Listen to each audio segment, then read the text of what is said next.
بسم اللہ الرحمن الرحیم۔ سورج یہ چاند کا گرہن لگنا، اس میں چند باتیں ہیں جو سمجھنے والی ہیں۔ نمبر ایک یہ بات ہے کہ سورج یا چاند کا گرہن لگنا زمین کے اوپر کسی واقعے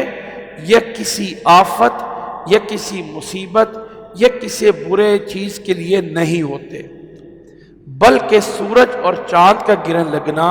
یہ اللہ تعالیٰ کی نشانیوں میں سے ایک نشانی ہے۔ آیتان من آیات الرحمن، آپ صلی اللہ علیہ وسلم نے فرمایا تھا، اور کما قال علیہ الصلوۃ والسلام، اللہ تعالیٰ کی نشانیوں میں سے دو نشانیاں ہیں کہ یہ سورج گرہن لگا ہے یا چاند گرہن لگا ہے۔ یہ سورج اور گرہن آپ صلی اللہ علیہ وسلم کے بیٹے ابراہیم فوت ہوئے اور سورج گرہن لگا، چھوٹے تھے فوت ہو گئے۔ لوگوں نے سمجھا کہ آج نبی کا بیٹا فوت ہوا ہے تو سورج گرہن لگ گیا ہے۔ آپ صلی اللہ علیہ وسلم مخاطب ہوئے اور جمع ہوئے ایک مسجد میں، اور ارشاد فرمایا کہ لوگو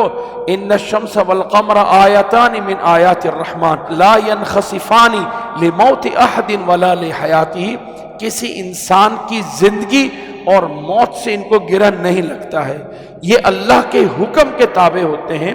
اور اللہ تعالیٰ نشانیاں دکھانا چاہتا ہے کہ اس کائنات میں، اس زمین میں جو کچھ ہو رہا ہے اللہ اس میں رد و بدل کرنے پہ قادر ہے۔ اللہ تعالیٰ جو تمہیں سورج دے رہا ہے یہ واپس لے سکتا ہے، اور اللہ تعالیٰ جو ہے وہ تمہیں جو یعنی چاند دے رہا ہے یہ بھی واپس لے سکتا ہے۔ سورج کے ہوتے ہوئے اللہ تعالیٰ اس کو بے نور کر سکتا ہے۔ اس کی وجہ سے، سورج گرہن کی وجہ سے سمجھنا کہ ہماری زندگی پہ کوئی اثرات مرتب ہوتے ہیں تو اس کا بھی کوئی تعلق نہیں ہے۔ عموماً کہا جاتا ہے کہ جو عورت پریگننٹ ہوگی اور اس پریگننٹ کے دوران اگر سورج گرہن لگ جائے یا چاند گرہن لگ جائے تو وہ بیٹھ نہیں سکتی۔ اگر وہ سورج یا چاند کے گرہن میں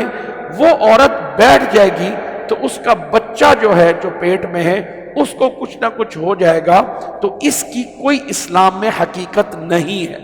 یہ صرف خرافات ہیں، صرف جو ہے وہ بنی بنائی ہوئی باتیں ہیں۔ اس کا کسی سے کوئی تعلق نہیں ہے کہ زمین پہ ہونے والے کسی واقعے کے نتیجے میں چاند یا سورج کو گرہن لگتا ہے۔ نمبر ایک۔ نمبر دو، اللہ کے نبی صلی اللہ علیہ وسلم کے دور میں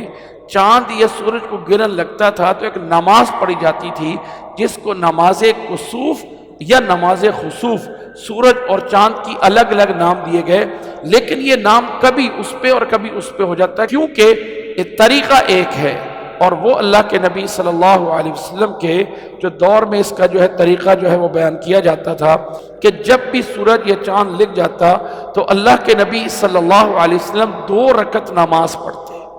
آپ صلی اللہ علیہ وسلم 2 رکعت نماز پڑھتے، لیکن وہ 2 رکعت اس طرح کر کے پڑھتے کہ پہلی رکعت میں 2 رکوع کرتے اور 2 ہی سجدے کرتے،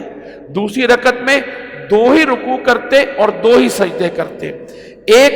سورۃ فاتحہ کے بعد لمبی قرات کرتے، رکوع میں چلے جاتے، پھر رکوع سے اٹھ کر پھر آپ صلی اللہ علیہ وسلم قرات کرتے، قرات کے کوئی صورتیں پڑھتے رہتے، پھر دوبارہ رکوع کرتے اور پھر سجدے میں جاتے،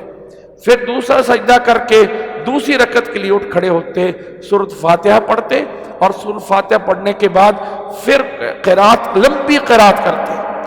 لمبی قرات کرنے کے بعد رکوع میں جاتے، اور رکوع کے بعد اٹھ کر کھڑے ہو کر دوبارہ پھر ہاتھ باندھ کر کے قرات شروع کر دیتے، تو جس میں ہر رکعت میں 2 رکوع ہوتے تھے اور 2 ہی سجدے ہوتے تھے۔ اللہ کے نبی صلی اللہ علیہ وسلم نے اس طرح کر کے آپ صلی اللہ علیہ وسلم قرات جہری کرتے تھے،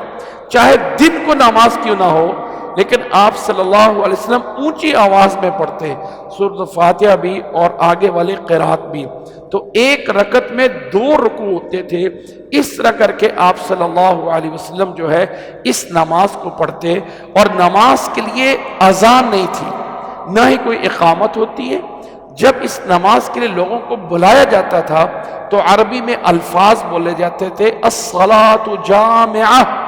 الصلاۃ جامعہ، وہ لوگوں نماز جو ہے وہ جمع کرنے والی ہے، یعنی نماز کے لیے جمع ہو جاؤ، نماز کے لیے جمع ہو جاؤ، بس اتنی سی آواز لگتی، لوگ جمع ہوتے،